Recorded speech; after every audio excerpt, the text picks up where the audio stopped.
let's go ahead and begin.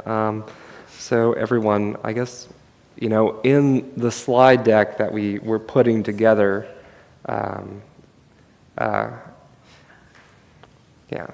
So it's funny, the nature of the work that we're here to talk about tonight is such that, sometimes things happen at the last minute, and, I think a theme tonight is that the families and their needs take priority. They sometimes even take priority over things like assembling a slide deck.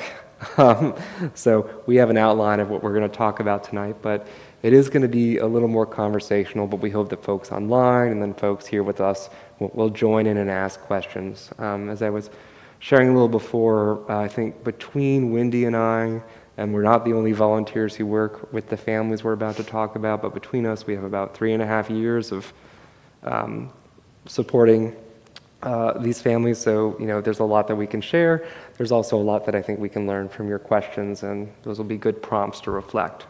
So again, Wendy, actually, would you introduce yourself first?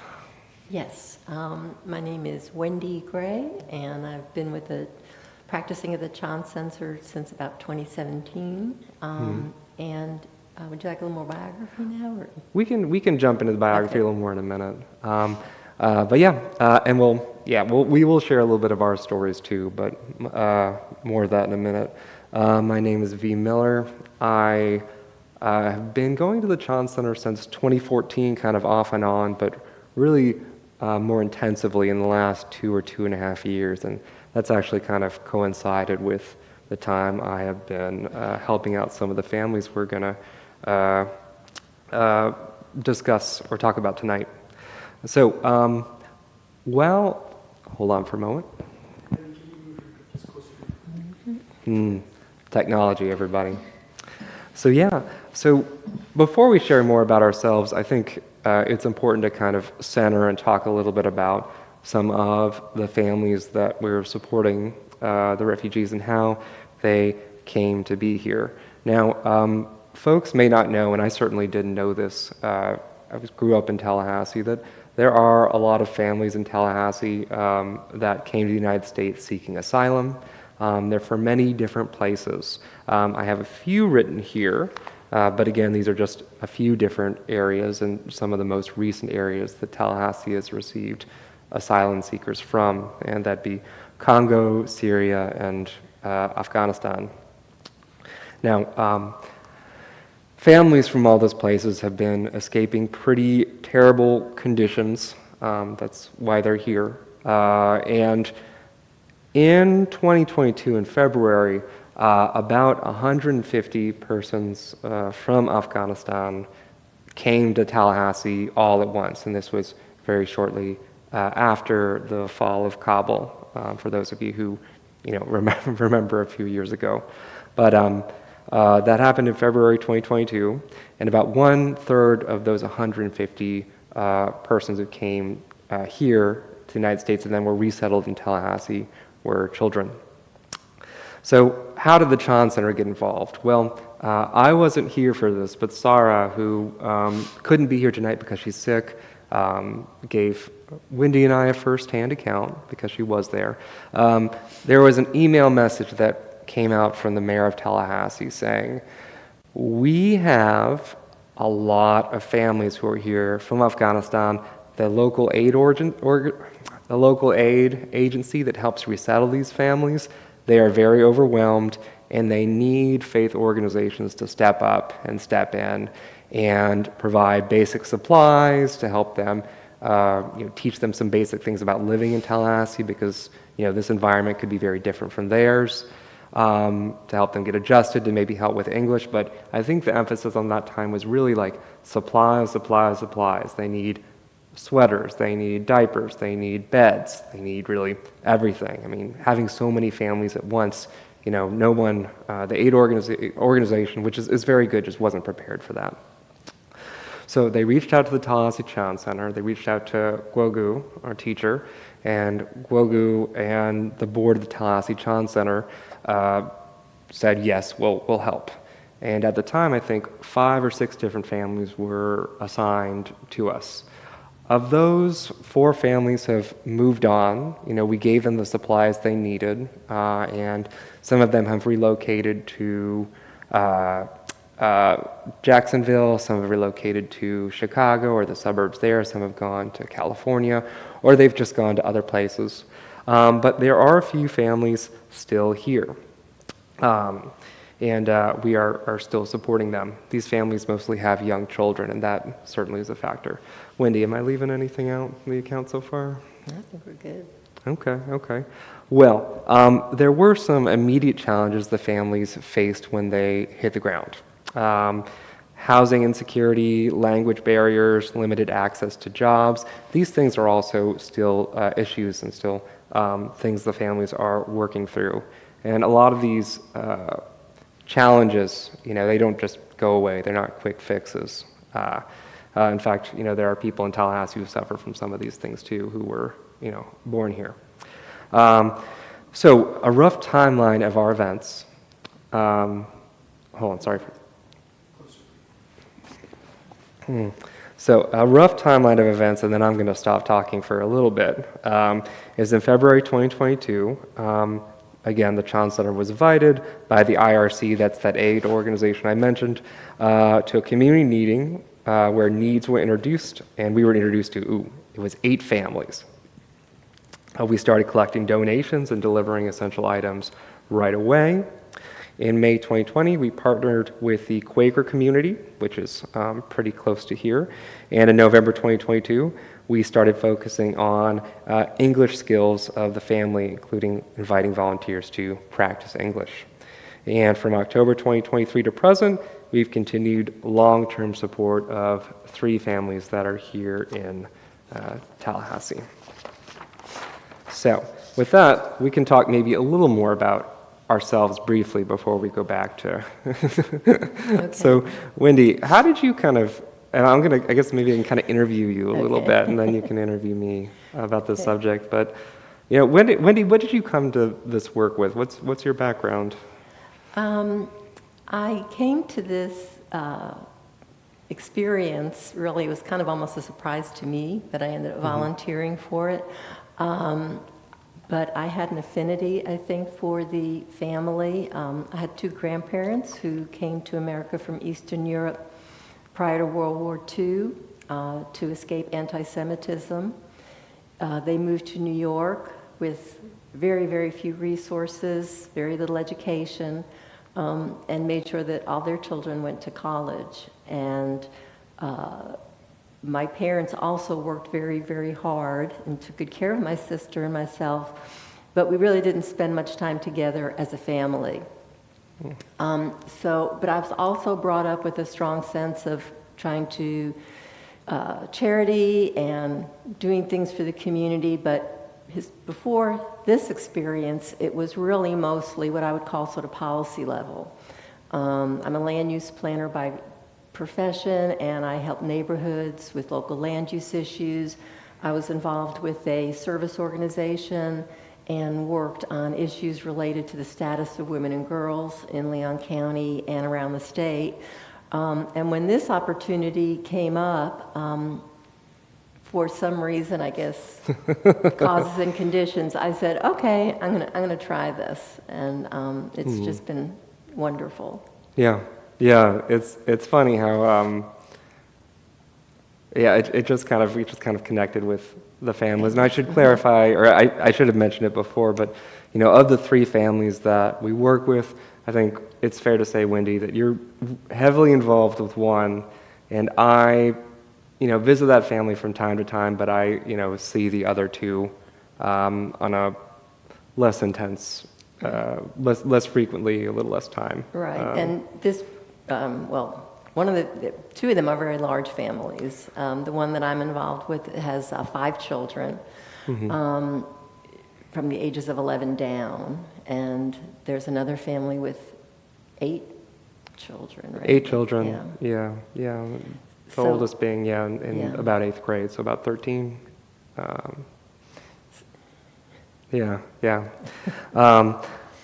so I come to this work, from a different background, but obviously both Wendy and I are Chan Center practitioners. Before I started volunteering to help these families, I worked in the environmental nonprofit sector. I was born in Tallahassee, and so it was interesting to me to kind of find out, like, okay, really Tallahassee is much bigger and much more diverse than I ever would have thought. I'll also mention that I have family members who have, while I haven't had this experience directly, they've also suffered from war and have had to leave their home countries.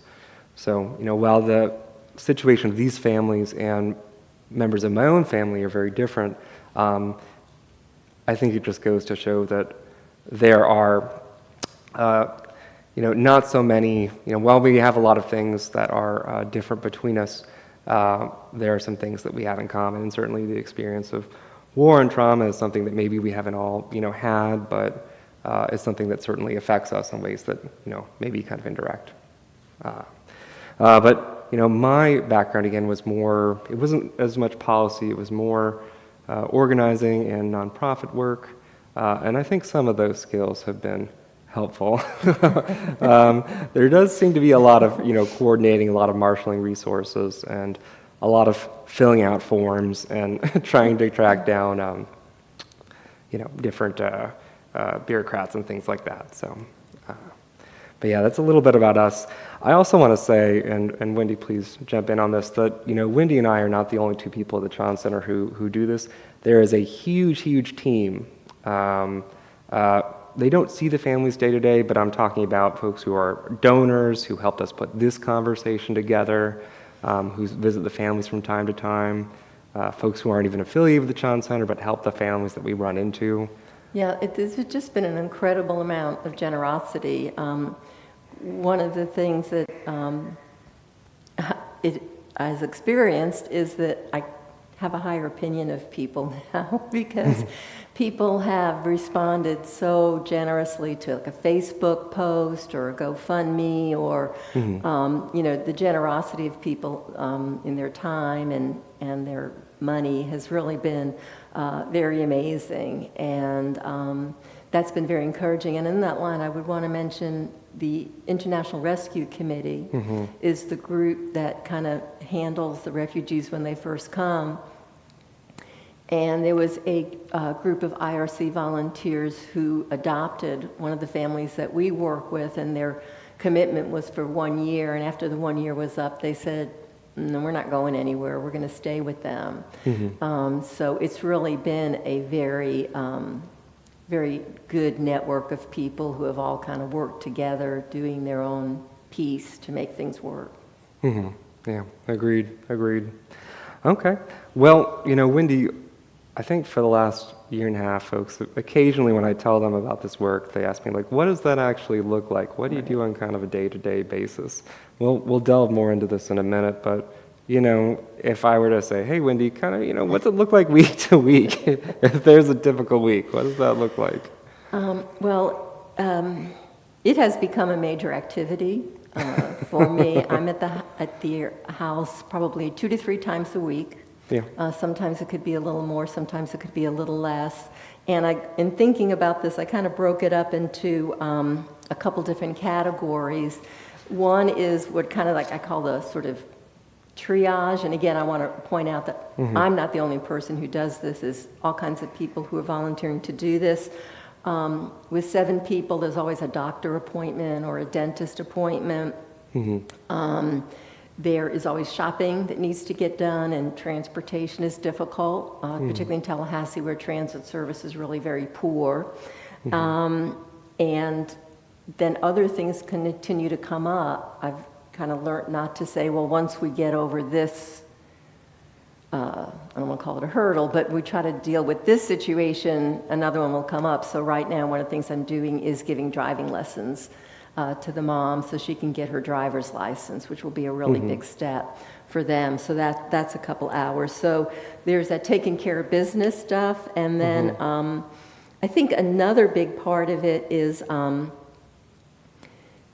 they appreciate the importance of education, but with such a big language barrier is really difficult, particularly for the parents. The mom has now signed up for daytime English language classes and is really doing well. But they didn't really have any familiarity with how the school system worked, nor did I, so we kind of go online and we see how they can find their grades, and I help them with their homework if I can, and science projects, and just that kind of stuff to reinforce the importance of them getting a good education as a building block for their future. And the last thing, which was the thing I enjoy the most, is just kind of spending time with them. They live in a small apartment. 5 young kids with a ton of energy, and taking them to the pool in the summer, taking them to the playground, and just letting them kind of run around and do things is really important too. With the mom, we go to the thrift store. She likes to do that. We'll go to Cascades and have a coffee or have lunch, and she likes plants and trees, so we'll walk around and look at the flowers.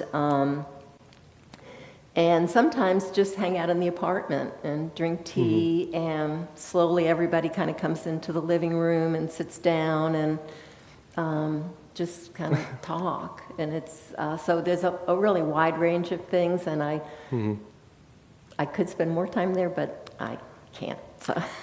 I might ask, if you don't mind, I might ask you to for just a second longer, because one thing that I don't think most people.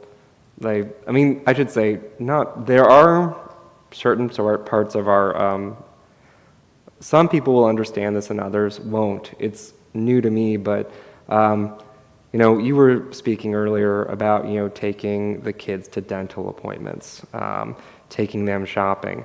What I think a lot of people might not know is that, these families, they're very low income right now.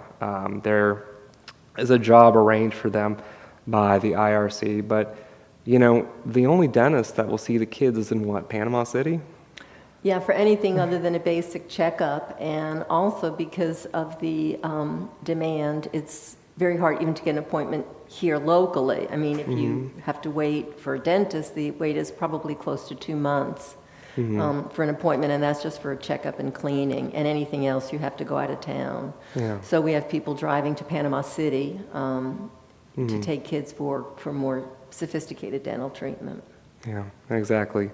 So, I wanted to mention it or bring it up because, sometimes when I have told people like, okay, these are the kinds of things they do or that we do for them, they may say, oh, well, that sounds like something they could do for themselves.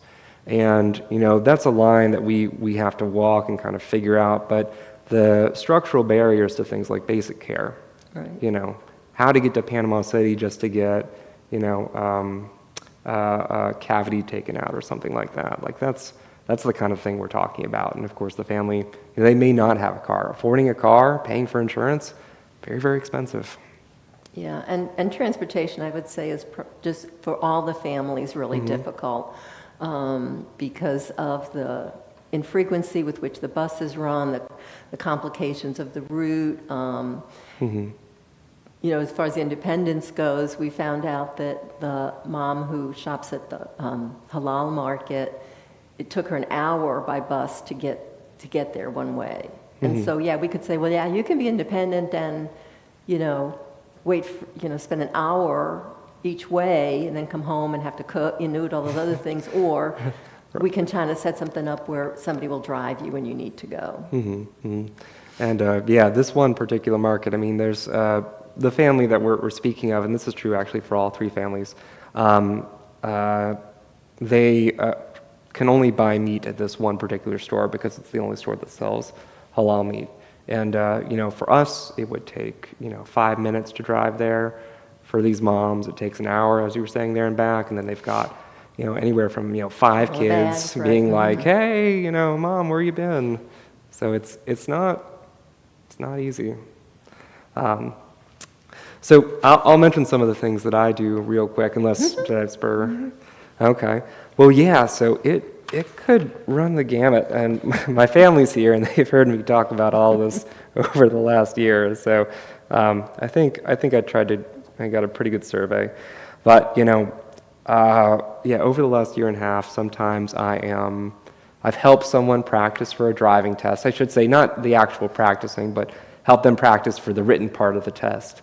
The particular person I'm thinking about, in her home country, she drove just fine. She was, it really was not, and never has been for her, an issue about driving in terms of the act itself. It's much more about passing the written test. And I looked at the sort of instruction manual for driving in Florida, and it's not easy to read, especially if your first language is not English. So a lot of it was just me sitting with her being like, this word means this word means this. And of course she knows what the language is trying to say, but just getting over those words and helping build that vocabulary. That was important. Can I just jump in there? Because there Yes. was something. The one thing that I think we learned and other people are learning is that to say that somebody is from Afghanistan doesn't necessarily mean that everything's consistent. You have Sure. some people who come from Kabul, and they had a different life, very different lifestyle to people who came from rural parts, and there's actually 3 languages spoken in Afghanistan. So even though you say, well, there's several Afghani families living here, why don't they all kind of just work together? Well, they may not speak the same language. So there's a lot of nuance in that we've learned as we've gone through this. Absolutely, yeah. Definitely there is no sort of monolithic Afghan community, right? Or even a typical Afghan family, just like it's true anywhere. But yeah, so let's see, English lessons. I have signed families up for English lessons or parents up for English lessons. I've facilitated other people giving them English lessons, and just helped arrange that. And again, doing some tutoring myself. I have done a lot of babysitting, watching very cute, very energetic kids as their parents go and learn, which is very rewarding, and also it's a good workout. It's a good workout. Helping with phones and devices. I mean, imagine being in a place where you get these very important pieces of mail, and what it says in that letter could be very crucial, but you don't know all the words in it, and that's not your fault. But you may reach out to me or to Wendy or to someone, and we'll help. And so I do a fair amount of that too. Let's see. Translator app. Translator app. Translator apps are very helpful. Very helpful. Except for the time I texted something to the mom and she wrote me back, "I like how you dance," was the translation. So I don't really know what happened there, but. Taking kids out, both of us have done that. I recently took them to the fall fair with a few other Tron Center members, the trampoline park, but sometimes just, and you do this a lot, but just taking them to the library, take them out of the house, so they can go and do things that other more privileged children are able to. They're very hungry for experience. Yeah, absolutely. And then there have been a few on the not as fun side. There have been a few emergency calls where someone is very sick and they're like, we need to go to the ER, and we go. So more about that later on. But that's a kind of a brief overview of some of the things that we do, and we'll talk a little more about specific things in the context of what are called the paramitas in just a second. One other thing I want to actually, I probably should have started with this. It occurs to me, but I'll go ahead and say it right now. I think this, I can say this for both of us, Wendy, but just tell me if I'm wrong. We would have loved to have had the families here and to have them say something directly to y'all, have them speak for themselves. The reason we don't have them here is because they come from a place where it is dangerous for them to be on camera or to be recorded. So we decided as a group of volunteers, not just Wendy and I, but a bunch of us a long time ago, that we would essentially keep them off the camera. So again, that's why they're not here. But we're trying, we're really sharing our experience. But we're gonna keep trying through this presentation and in our work too to kind of center the family and their needs. Yeah. But they're very social, and they do like to meet people. So. They are very social. So if you if you would like to meet them and help us, please let us know. Okay. Well, so this is a Buddhist center, and as we work, we like to reflect when we have a little bit of time on why we're doing this and how our practice as meditators and as Buddhists helps us work through some of the tensions in the issues that come up when you're deeply invested in helping other people and when it's not that easy. There's something I'd like to mention called the paramitas. These are 6 virtues. This is not specific to Chan. It's specific, it's for Buddhism as a whole. These 6 virtues are things that are meant to be practiced, but since we're Chan practitioners, we take a Chan view of it, and I'll share a few quotes about what that means a little later on.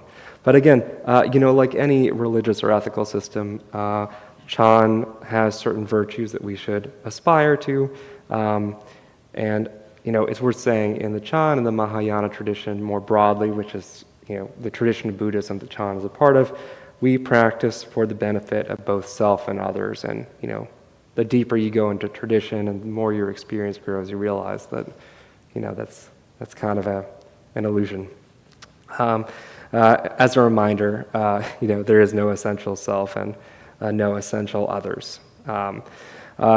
Practicing the virtues is meant to eradicate self-attachment, and I should say they build on one another. And they are meant to be practiced and perfected, not contemplated or given value in speech, but just kind of thought about abstractly. Now, what are those 6 paramitas, those 6 virtues? The first is generosity, dana. There is a little box out there that says dana. The first time someone said, "Is that for someone named Donna?" It's like, no, it's just a box you put your money in. That money goes to the center and to our work. After that is morality, sila. In my Pali Sanskrit pronunciation, it's very bad, so folks on Zoom, some of you may know Pali, I apologize. But yeah, generosity, morality, I'll just stick to the English. Generosity, morality, patience, diligence, meditation, and wisdom. And today, we're really only going to talk about the first 4, generosity, discipline, patience, generosity, morality, patience, and diligence. Okay.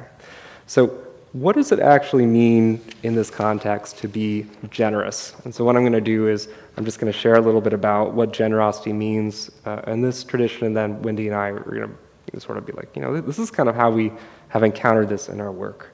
So let's see. To be generous, it can mean a few things, right? Actually, I'll just kind of throw audience participation. Y'all probably want to jump in on this. I can see. So what does it mean to be generous? Anyone, or just an example of what generosity looks like? Thinking beyond yourself. Okay, absolutely. In the sense of, very basically, not just being kind of a stingy Scrooge type person, actually caring for others. So yeah, agreed. There are a lot of things that, generosity could mean.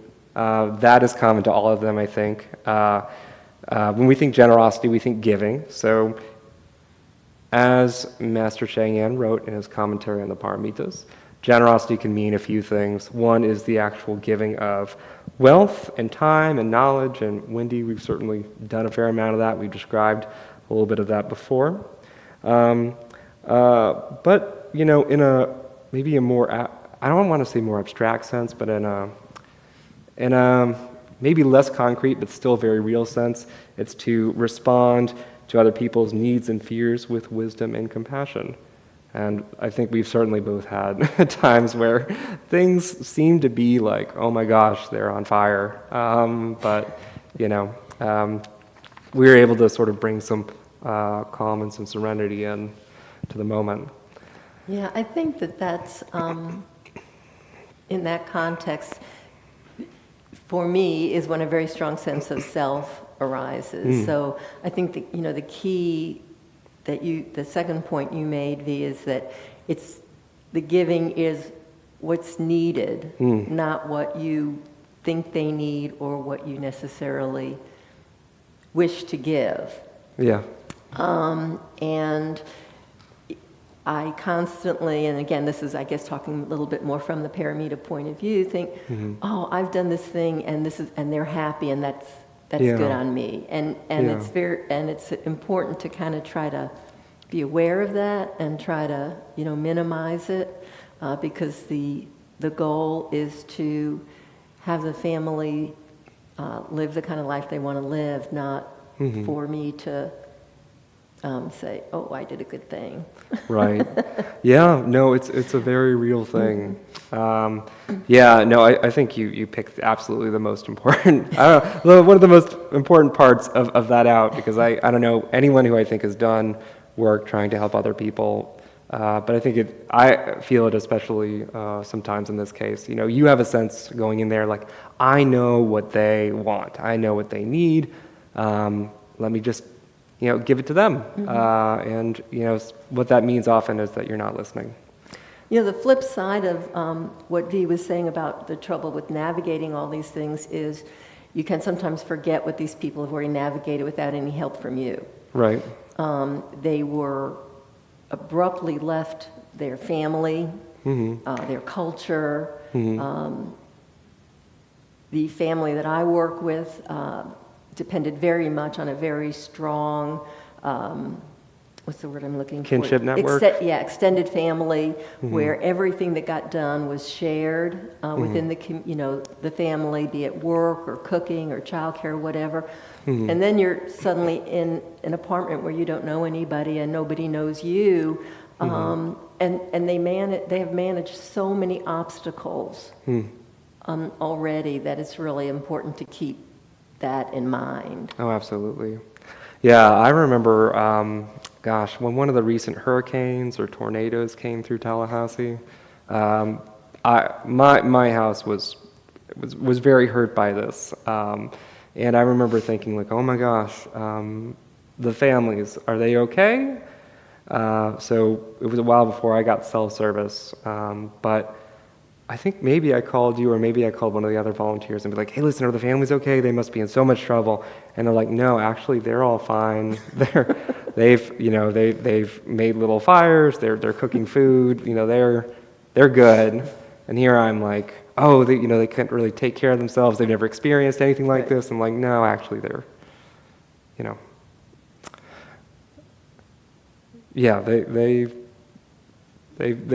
they can work through a lot of things. We need to give them that agency. So generosity, okay. And we talked a little bit about how sometimes the self gets in the way of being generous. Those of you who are Buddhist practitioners, but it's bigger than that too. I think anyone who's, again, tried to really help someone may find that, they're end up being a martyr. They may end up saying that you give too much and then someone, that they need all my help and not keeping any for myself. Or, you say, oh, they're taking too much. And both of those, I think, are instances where the self really gets in the way of what we have to do. Okay. Well, the second paramita, and again, this is a virtue that we work to perfect, is morality. We won't say a whole lot about that right now. Morality means, in Master Sheng Yen's commentary, just keeping the Buddhist precepts. There are 5 of those precepts. We can share more with you if you'd like. But as I understood Master Sheng Yen's commentary and what we've learned from our teacher here, really those precepts kind of, in a way, they keep you out of trouble. so that you can focus on the thing you need to do, which is, helping other sentient beings. So, obviously, that's something that we try to keep in mind when we work. All right. Let's see. The next paramita, and we've only got 2 more. Let's see. Patience. Patience. What does it mean to be patient? Or can someone give me an example of patience? Okay, that's fine. I'll go for it. Read the room. Okay, so what does Master Sheng Yen say about patience? Well, there's a few different ways that one can be patient. Certainly, we be patient with those who wish to harm us or the people that we love. We can be patient with regards to the environment, with regards to kind of the systems and the bureaucracies and the context in which we struggle and the people that we love sometimes struggle with. And certainly we can be patient with ourselves and with our own feelings and with whatever comes up. So those are the 3 kinds of patience that Master Sheng Yen listens. I feel like both of us have had a lot of chance to work on our patience. Yeah. Yeah. Actually, I find that patience with the family or dealing with the individual family members is pretty easy, because I just find all of them so endearing. And sometimes I wonder if I would have the same patience if we were kind of got a family that just somehow we didn't really connect with that well. I hope I would have the same amount of patience. And I can kind of accept and be patient about the fact that there's a process to all these things that we have to go through. One of the words that I use a lot with the mom is paperwork. Paperwork. It's just really extraordinary. And that a lot of everybody's doing the best they can, and that we'll move forward. Another thing we say is step by step. Just kind of keep chipping away at it. What has been harder for me is having patience, I guess, or understanding when I hear discussions about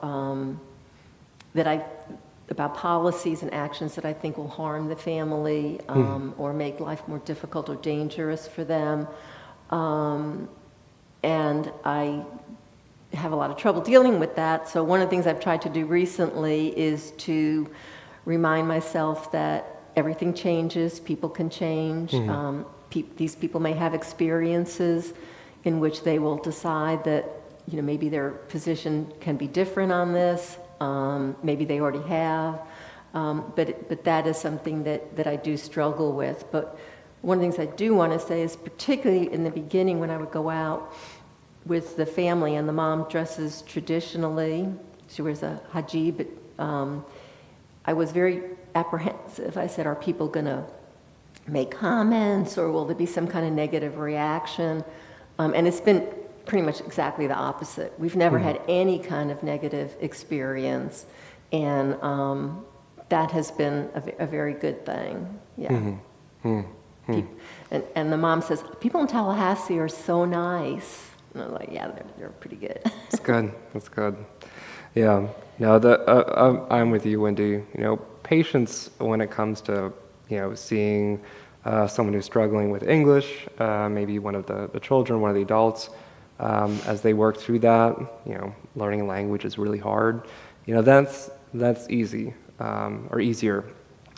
The thing that is harder is dealing with some of the systems that the families have to live in.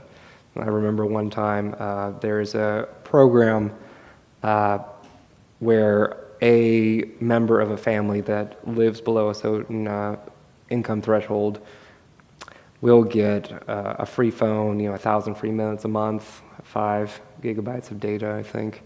And this family was relying on, one of the families I help was relying on that phone, and for some reason the provider just changed, and the family got an email about it, but it looks like junk mail. So they didn't know why their phone stopped working, and they had important calls coming in. And it became quite an ordeal just to do something really simple like, please turn their phone back on. And that can be really tricky because it's not just phones, it's medical care, it's, food, it's really, there are a lot of different things that, constrain what the family can do. And I think two of the big things that I've learned is one is that for poor people, the system is not designed to be helpful to them at all. It's extremely difficult. And I know we all are beginning to experience this. You leave a message, no one ever calls back. You need to make an appointment, you sit on hold, it takes weeks and weeks and weeks. You have to do all this paperwork. Some places you can only do things on a computer, other places you can only do things on paper. It's just totally challenging. And one of the things I think several of us have talked about is we go visit the families, and they live in a complex with lots of other families, many of whom are not immigrants. And recognizing how difficult the system is to navigate, here we are trundling in with, clothes and this and that and stuff for the family. And there's other families right there, and it's troubling. I don't know if this really falls under patience, but it's kind of like, okay, there's only so much you can do, maybe some more boundaries, but there is a huge need out there for, not just for people to volunteer, but for certain changes in the system, and I guess I'll just leave it at that. Right. Well, it does, Excuse me, get impatient about that. Maybe that's one that kind of falls into multiple categories, like patience with things on the outside, maybe generous with ourselves too, because, we're doing the best we can. Everyone is.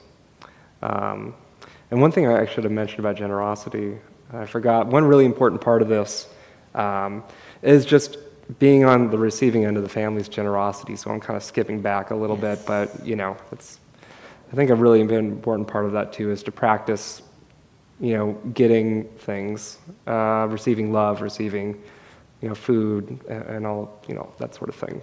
Yeah, it's a very, culturally, I think they're just very attuned to that. When you come into the house, you're going to have to sit down and have a cup of tea. Yeah. And you will be given food, and a small table will be put in front of you, because even though we've been going there for a couple of years, you're the guest, and fruit and nuts or something that the mom has cooked, and tea, and when other people are sick or ill, or when my husband was ill, bringing food and all. I mean, that's just a huge part of their culture. They're very generous, warm.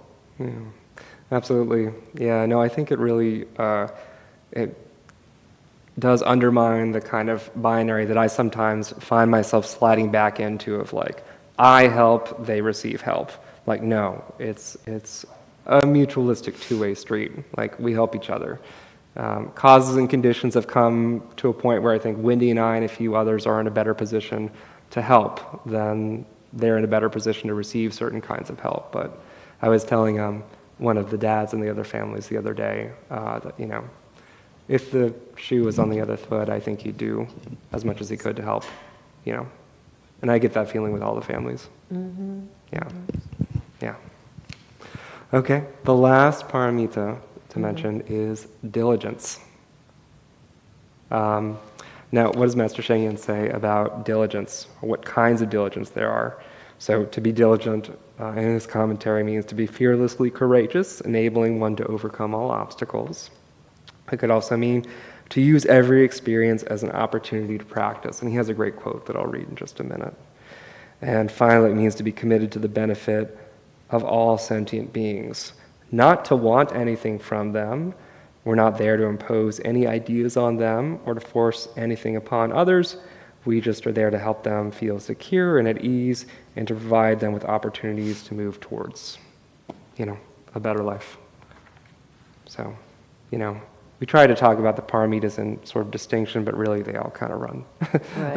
One kind of references, they either build on one another, but, I think there's a little bit of patience and generosity and, Yeah, definitely that last part of what you said is, and I think I mentioned this earlier, is focusing on doing what the family would like to have done or what they need, and not what, I may think, well, this might be a better idea or not as good an idea. This is a little bit of another angle, but as V was saying, I think in some ways the families also practice what we would call the paramitas, even though they don't call it that. But one of the things I try to do, since I spend a lot of time with them, particularly with the children, is to create a sense of order and discipline and consequences for things. That's kind of maybe a little bit more our culture than in their culture, but this is the culture they're in now. I was taking two of the oldest children out quite a bit, and then the third one got old enough that she would come with us. And she started arguing with me about something, and the brother turns to her and says, in perfect English, he says, "Okay, this is how it works. Wendy tells us what to do, and we do it." So I was like, okay, this is good. We have an understanding here. Yeah. Yeah, no, it's every situation is a little new, requires nuance, but yeah, diligence. That's one thing that's there every time. And part of that too, also, diligence is kind of setting boundaries. This is what, again, I guess there's a lot of overlap, but this is what it's possible for me to do, and to accept that there are a lot of things that it's not possible for me to do. Sure. And not to take on more responsibility for things that happen than I should take.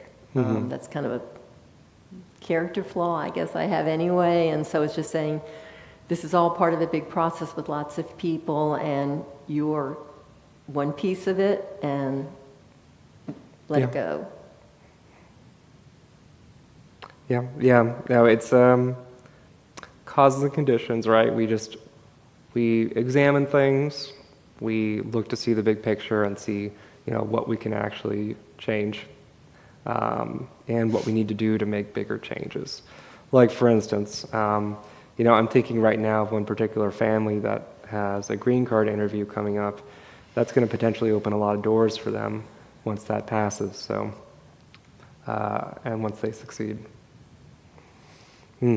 I'll just add that. So, we are hoping that some of you who are listening, especially those of you who are in town, will pitch in to help. There's a lot of different ways to help.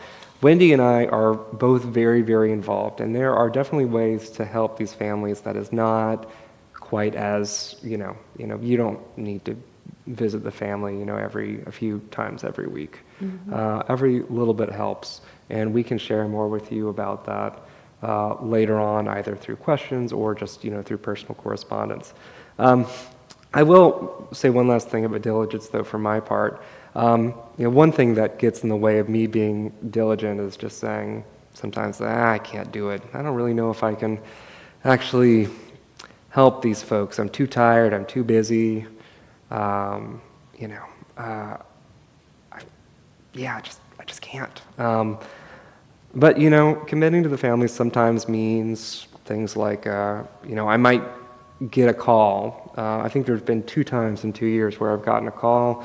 It's been, 10 o'clock at night, and, one member of the family says, "Hey, listen, my little brother seems to be very, very sick. He's, lying kind of limp. His eyes don't look good when he opens his eyelids. I think he needs to go to the hospital. My dad's working overnight, in another city because that's the job that he has. It's the job that he has to have. Can you take my little brother and my mom to the ER?" And so, sometimes it means being like, okay, it's 10 o'clock. I'm picking up the phone. I'm driving to the ER. And then other times the phone will ring at 10 and someone will be like, "Oh, we just wanted to say hi." But I guess, the long story means just picking up the phone and being willing to say, okay, whatever's happening, I'm going to do the best I can. Right. Yeah. Okay, well, that rounds out that. Yeah, I'm just going to add one other quick thing on Please. generosity, because in my notes, and I forgot to mention it, because I think you can get a sense of the amount of time and involvement we have with the family. And so I always have to kind of thank my husband, who kind of sees me occasionally and says, "I'll see you when I see you," when I leave the house. So it's very good to have that kind of acceptance and support for doing this kind of stuff, because it can be very time consuming. Absolutely. Yeah, no, I gotta thank my family too. They both donated time and money, and also just when I'm like, hey, y'all, this happened. Maybe I need to leave dinner a little early. Maybe, I have to, be a little late to a family occasion. I need some advice about how this family could navigate this system that you've been through. They're there for me. So thank you all. Okay. All right. I see Mayura there with the microphone. Does anyone have any questions? Or comments or Yeah. experiences to share. Yeah. Oh, Oh. okay. As a driver license, the south side, they do have translation. If she don't get the driver license, if you have someone speak the language, or they might supply somebody Yes, that. for different language. Yeah, as the family that I'm working with has the permits, but my understanding is that you can have someone even in the car with you Yes. who speaks that language, and they can help interpret what the driving tester is asking for. Written test also. That's true. That's true. Yeah, I think one of the families speak a dialect called Dari, and she was able to get some. The mother of that family who went and took the written test was able to get some help. She was able to take someone in there with her, which was good. That was actually the person that I worked with, and it was a. Sometimes you find out that, like, when you're helping them, you're not just giving them lessons, you're also giving them a little bit of confidence so they can go do that thing. Taking advantage of the systems that we have, and also supporting them and giving them the confidence to feel like they can actually succeed if they're feeling down about it. That's how we do it. One question from online that I want to ask. Is that okay? Yeah, go for it. So this is from Guagu, actually. And he, first of all, says, "Thank you, V and Wendy, for your Bodhisattva work. So happy to hear that in this process of helping the refugees, you have learned so much." And then the question is there something that, like, people from afar can do to help? Perhaps virtually, I think he means. Yeah.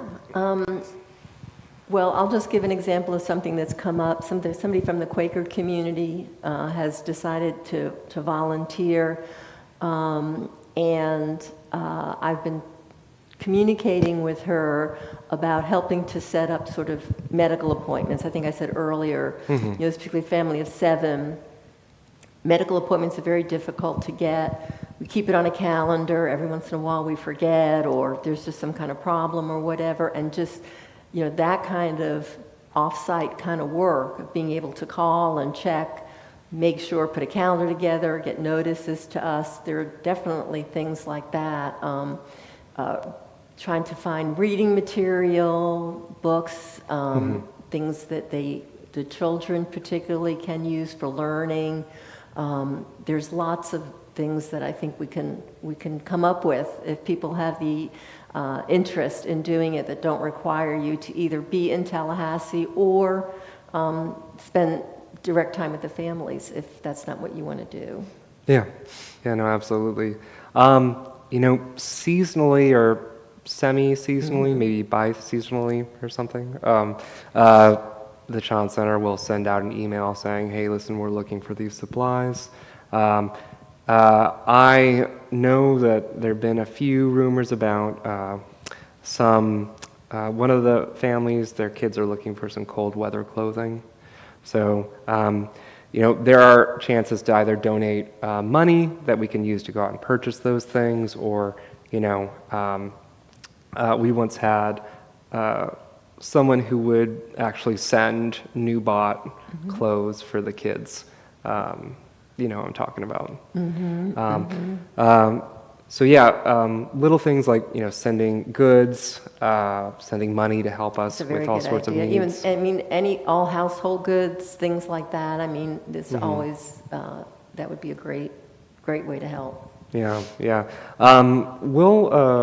It's on my list since it's the holidays anyway, but do a little survey of the families and see what they need. And then, if anyone's interested in helping us collect those things or sending some money for them, that would be fantastic. I think we've already got a fundraising link that's connected with the invitation to this talk that went out by email. So if you feel inclined to give, that would be fantastic. Yeah. Yeah, we appreciate everybody's generosity in helping to raise money for the green card interviews. It's an expensive proposition, and we got a phenomenal response to that, so that's great. Yeah, absolutely. Okay. So I thought of a couple dozen questions. Oh, do I have to use this? Yeah, there's people on Zoom. Oh, hello. Hi. I thought of a couple dozen questions, but I think we're running out of time. So let me just rattle some off that I can recall. One is specific ways to help. Another is how to be on regular communication channels where we could get updates on specific ways to help. Methods of donation, like I know there's a link in the email, but other forms of payment, writing checks and things like that.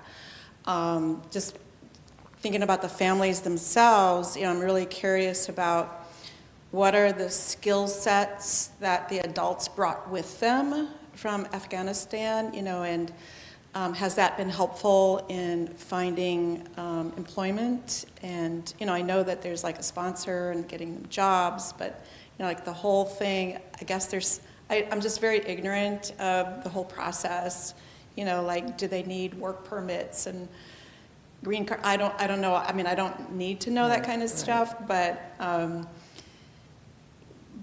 they gainfully employed? Do they need help with that? And, all sorts of things. And the other question that came to mind is, is there any kind of Afghan social or community cultural resources or assets in Tallahassee? And if not, how can you help build that? How can that help? I can take grow? a stab at a couple of those. I'm going to leave the first one for the end, because that one's a very important one, and we may need to give some thought to that. I don't believe all the families came with a skill set. Some did. The language barrier is very important, because I think as you kind of go up that skill level, your ability to speak and read English becomes more and more important. So I think a lot of the husbands now are employed in kind of manual labor, that kind of thing, because it doesn't require the language skills. So that's a biggie, and I know V has some direct experience working on that. As far as there is a group of Afghani families, and they get together very regularly at a local park, and men sit there, and the women and the children sit here, and they socialize and spend a couple hours together. I will just say this as an aside. V said something about not realizing how diverse Tallahassee is. There's a very large mosque on the north side of town, and we were up there during Ramadan, and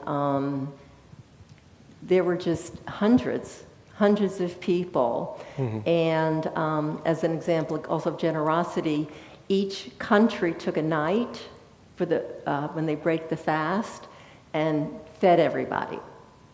It was a pretty phenomenal experience. So there is that connection, but again, there are also cultural differences, so it's not Mm-hmm. monolithic, yeah. Yeah, no, that's true. That's true. Gosh, all those were really good questions. I'm trying to think about which one. Well, you can answer the first question, which was how do we communicate maybe better about things people can do and opportunities and updates and things like that. Hmm. I think we need to think about that. Yeah, the first thing that came to my mind was find a volunteer who's interested in communicating. Right?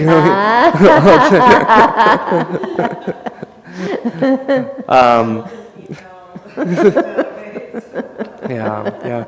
You know, I think things right now that the family that Wendy works with the most is in. There's a lot of emails flying around, but I think especially after December, maybe we'll be in a position where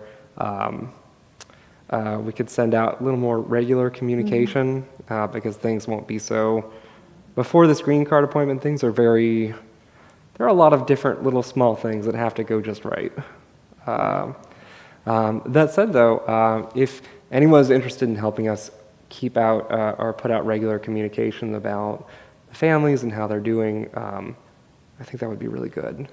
You know, and not to try to limit people's interest or, you know, refocus people's interest from what the Chan Center is doing. The IRC itself as an organization is really struggling, and one of the reasons that I think the volunteers have ended up doing things that I think we all initially thought the IRC would do.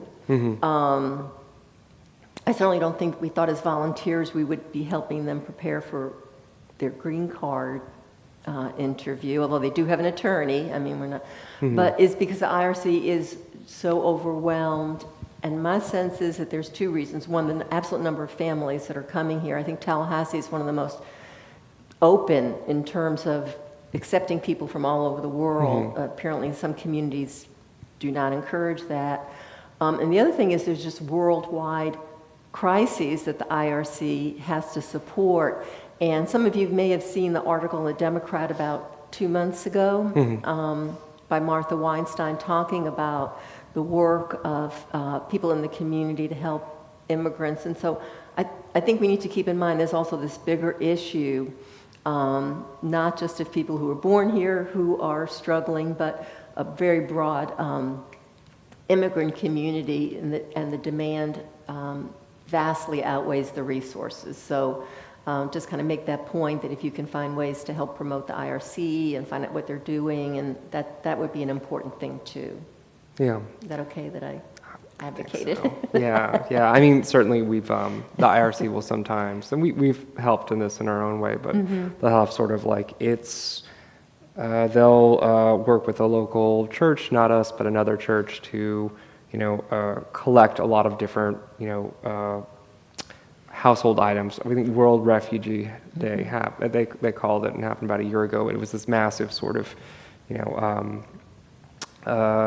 it's not a yard sale because people could just kind of take what they needed, but. Is it 3 months or 6 months that the IRC supports? I think it depends on the different service. Okay, I think some services stop at 3 months, some services stop at 6 months. Yeah, basically they'll put the family in a housing. They'll bring some basic furniture, and they'll pay the rent. I can't remember, for either 3 or 6 months, and after that, the family is financially expected to be on their own. Yeah. And what does IRC mean? The International Rescue Committee, Yeah. and they're a worldwide organization. Yeah. I have a comment. I can use my. Good seeing you.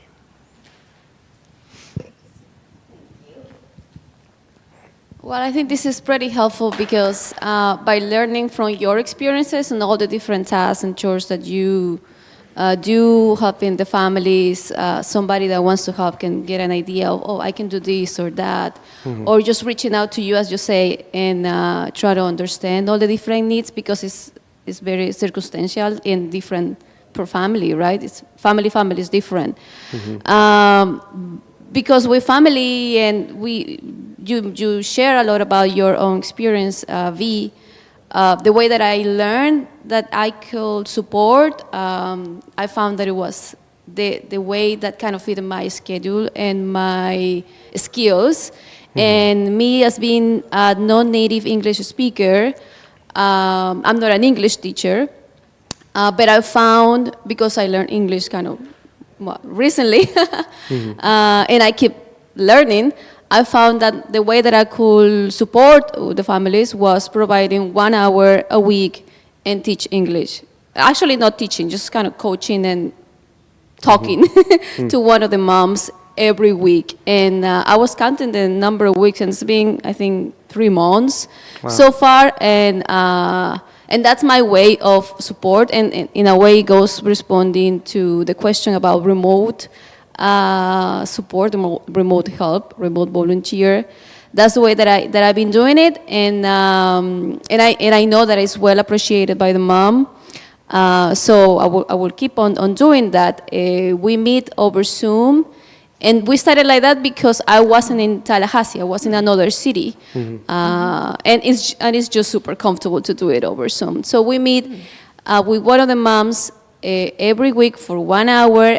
I use the lessons. There's some multiple free lessons online, and I follow the schedule: lesson 1, lesson 2, lesson 3.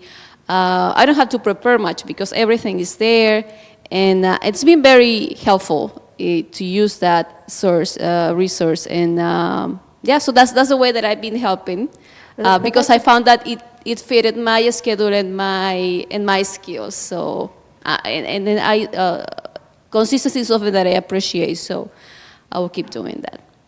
And I think that's a great idea for people who are not here. I mean, to use Zoom as a way, anybody, anywhere can kind of agree to spend an hour with the family, with a refugee or immigrant family, and do that. So that's a really good thing to put on the list of things people can do. Thank you. Yeah, because again, I'm not an English teacher, but there are amazing resources online that you can use.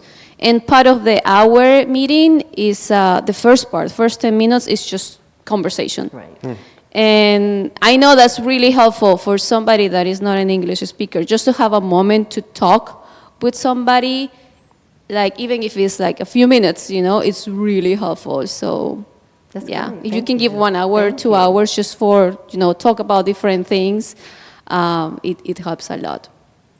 Great. Thank you. Yeah, absolutely. Kind of goes online. We had a question about a need for English tutors as volunteers. Is that a need? Are we thinking this could be a really good Zoom thing? Yes, it is. That's a great idea. Yeah, no, yes, it is. So the needs, as Wendy was saying, really they vary by family. There are some families where their English is at a point, and this is what my sister-in-law was just talking about a moment ago. So, by the way, thank you for helping her. But yeah, there's some families where teaching English online is very doable and very practical, and if you're able to give, an hour a week,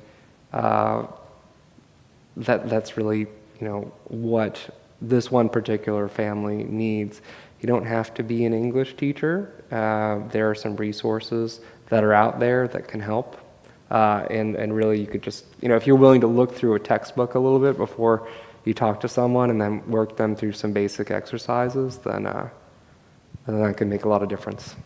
So we'll follow up. Yeah, really good. I personally have a question now because I've been using Duolingo to learn a couple languages. Would the family, do you think they would engage with, an app designed for language learning, or, would they do that? I think we could look into the efficacy, but my understanding is that it's like a pretty decent way to learn a language if you're committed to it. Yeah, we can look into that. One of the nice things about maybe using that as a supplement, like the mom who goes to class, she's in a class with people from all over the world who are here in Tallahassee, and they have parties and do social things. So it's also an opportunity to kind of be out in the world. So I think that or if somebody was kind of homebound, that would be good, or as a supplement.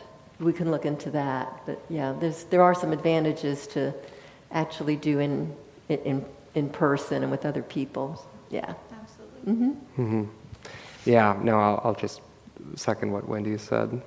I think every app helps, and I'll certainly talk to them about Duolingo for English, because I admit that I hadn't thought about that. Yeah. As a good supplement to sort of practicing in person or by Zoom with someone, I got the sense from one or two of them that I work with pretty regularly that, sometimes their English is better than they think it is. They just, need to talk with someone and be like, have that experience to help get over some of those, very understandable phobias. So. And the kids are phenomenal. I mean, they're completely bilingual, 5 and 7-year-olds. And, I asked one of the kids, well, can you talk to your mom in English more so she can practice? And the child said, well, I try, but she just, Yeah. she gets frustrated or tired or whatever. And, but the kids are just phenomenal, their language skills. Yeah. No, I think, parents, all three families have young children, as we were saying, and so it can be a lot for them. So even just having the time of like, hey, listen, here's 15 minutes that you can spend on an app, I guess that's another argument for the app's efficacy. Sometimes parents don't have a whole hour to devote to learning. Go for it. Would they then benefit from a 15-minute Zoom chat or something, or phone call of just like, hey, we're just going to speak English, so it can be a little smaller time commitment on both ends? Perhaps. I can definitely see that working. For the particular family I'm thinking of, the dad, his writing skills are what need work. And this is slightly different than what you had in mind, but, if someone were willing to, if he's willing to write a few paragraphs, and I know he is, and someone's willing to be with him on the, phone for a few minutes just to say, hey, listen, you missed a semicolon here, you put a dash wrong here, fix this and it'll be good to go. That would be great. The other thing that could be helpful in short bursts is some actual tutoring with the kids. Math, addition, subtract, there are certain things, and their attention span is pretty much like about 15 minutes anyway. So maybe something like where somebody sends them some puzzles or some examples of math problems or whatever, and they work on them, and then there's like a 10 or 15-minute Zoom session where you kind of go through the answers with them and help them. I mean, it may be very beneficial in that context, even more so than the English language context. Yeah, the children need help too. That's a whole nother subject we didn't really jump into, but, tell me if this sounds right, Wendy, but, if you let us know that you have time and you want to help, we'll find a way to channel your time into helping. There you go. So, yeah. Okay, any other questions? Okay, that's good. Well, thanks everybody for coming. Okay, thank you, everybody. Thank you.